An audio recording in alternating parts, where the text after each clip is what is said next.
Hi everyone, hope you all of guys are doing fine and welcome back to my new another daily vlog.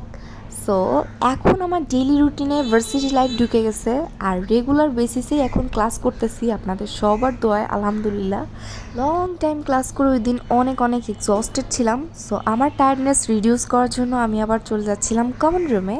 And common রুমে আমার tiredness কেন reduce হয় এটার main reason হচ্ছে এটার cosy and nice environment. As common রুমটা 16th ফ্লোরে, so এইটার করিডোর দিয়ে মনে হয় পুরাটা শহরই দেখা যাবে, এমন একটা সিনারি জাস্ট ওয়াও লাগে কিন্তু। আর ভাই সানলাইট কিন্তু আসলেই মানুষের টায়ার্ড রিডিউস করে, এমনি না মন ভালো হয়ে যায়। তো নেক্সট ক্লাসের জন্য নিজেকে প্রিপেয়ার করে নিয়েছিলাম অ্যান্ড তারপর আবার খেতে যাব বলে ভাবতেছিলাম, বাট ওই যে হিলানো দিয়ে বসছি আর উঠতেই মন চাচ্ছে না, মনে হয় একটা ঘুম দেই।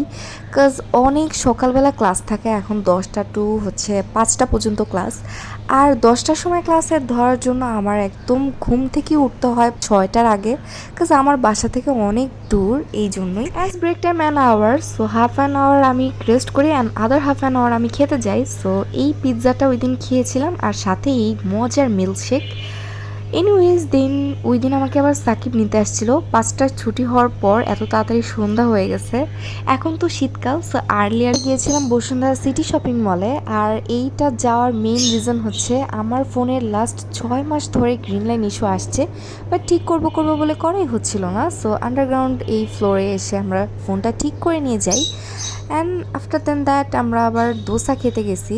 আর বসুন্ধরায় আসলে দোসা খাবো না এটা হইতেই পারে না, যতবারই বসুন্ধরায় আসি দোসা তো খেতেই হবে। আর যখন 8টা বেজে যাচ্ছিলো, সো মার্কেট তো অলমোস্ট বন্ধ করে দিবে এমন অবস্থা। তো তারপর আমরা আবার দোসা খেতে যাই। 10th ফ্লোরে ফুডকার্টে কিন্তু অনেক স্টল আছে এই দোসার, বাট আমি স্পেসিফিকলি একটা স্টলেরই দোসা অলওয়েজ ট্রাই করি, আর সেটা হচ্ছে এই ইন্ডিয়ান মামার এই স্টলটা। আর এই দোসাটা যে বানায় সে কিন্তু অরিজিনাল ইন্ডিয়ান, সো ওনার যে দোসাটা সেটা খেলে একদম ইন্ডিয়ান অরিজিনাল দোসাটার ফ্লেভার পাওয়া যাবে অ্যান্ড মশলার টেস্টটাও কিন্তু একদমই অথেন্টিক আসবে। এনিওয়েজ দেন এই নারিকেলের যে সসটা থাকে, আই মিন এত টেস্টি যেটা একদমই বলার বাইরে। এনিওয়েজ টোসা খাওয়ার পর আবার জুতা কিনতে আসছিলাম, সো এইখান থেকে একটা জুতা কিনে নিয়ে গেছিলাম। অ্যান্ড যাওয়ার সময় 8:30 বেজে গেছে অলমোস্ট, আর পুরাটা মার্কেটের মানে সব কিছু অফ করে দিছে, আই মিন সব অফ হয়ে গেছে। সো আমরা যখন এলিভেটর দিয়ে নামতেছিলাম দেখতেছিলাম পুরাটা শপিং মল ফাঁকা, কয়েকজন লোক জাস্ট নিচে আছে। সো এই সিনারিটা অনেক বেশি রেয়ার, খুব কমই দেখছি এটা, সো দ্যাট ভিডিও করে নিয়েছিলাম।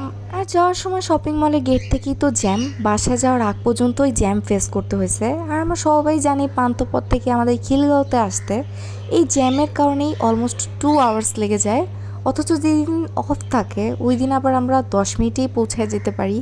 কি আজব শহর, খালি জ্যাম আর জ্যাম। যাই হোক, দেন আবার এই জুতাটা আমি অনেক সব ঘুরে কিনছি অ্যান্ড অনেক রিকোয়েস্ট আসছে যে আপু কোথায় থেকে এই জুতাটা কিনছেন। সো এই হইলো কাহিনী, আমি বসুন্ধরা সিটি শপিং মল থেকে কিনছি জুতাটা। আর জুতাটা আমার অনেক পছন্দ হয়েছে, অলমোস্ট আমি এতদিনে যতগুলো শুজ কিনছি এইটা আমার most favourite. Anyways that was my vlog for today.